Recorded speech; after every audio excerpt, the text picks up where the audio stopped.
Joplin was rated as an E5 tornado on the Enhanced Fugitive Intensity Scale. An E5 indicates that winds are over 200 and the damage will be incredible and devastating, which is what happened with this tornado. Almost all of the residential block had been obliterated by the tornado in Joplin, Missouri. Many homes had been destroyed with no more than one or two houses still in average condition in some residential area.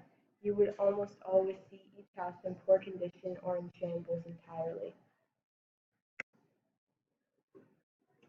Just like this boy, many others walk around in their neighborhood to view the damage.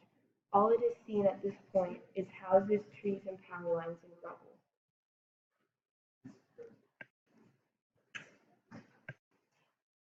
Like many others, this man is trying to salvage anything from his home after it became brutally damaged by the impact of Joplin.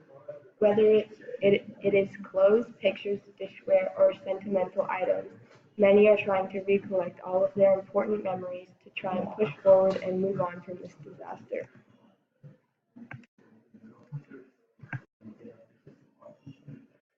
Houses being damaged wasn't the only problem in the Joplin community. Due to the strength of the tornado, it had managed to rip down to the bare foundation of some homes. As a result, there was water leakage all over in some parts of the community.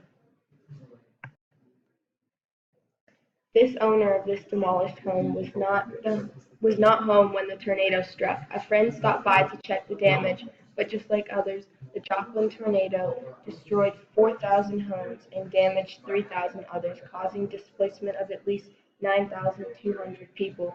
It destroyed 553 businesses of varying sizes and affected nearly 4,000 jobs.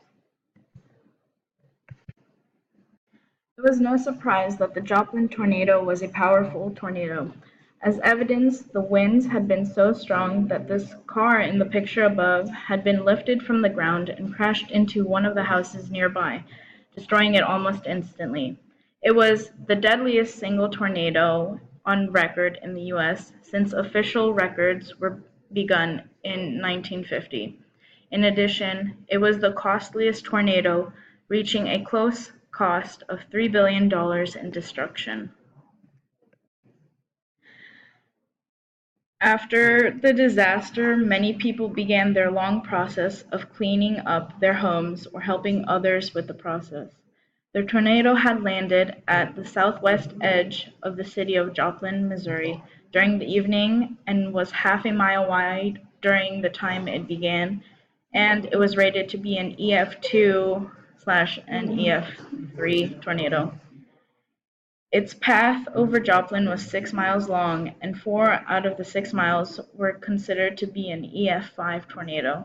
However, the total length of the tornado was 22.1 miles long. Eventually, this tornado had intensified quickly due to it changing from a mere funnel cloud to a violent tornado under 10 minutes. This means that those within that 22-mile path would all have to worry about cleaning up from the disaster. Sadly, many people had been in shock after the Joplin tornado. The atmosphere was heavy in sadness and loss due to people having to start all over again. Memories, some people, and sentimental objects were gone. There were 161 fatalities and over 1,000 injuries. Not only were homes destroyed, a few schools had been impacted by the tornado as well. However, only 2 high schools had been reported to be affected by the disaster in the Joplin community. Luckily, volunteers and aid came to help the community of Joplin. They did all they could to make sure that everyone was okay and at peace after the disaster.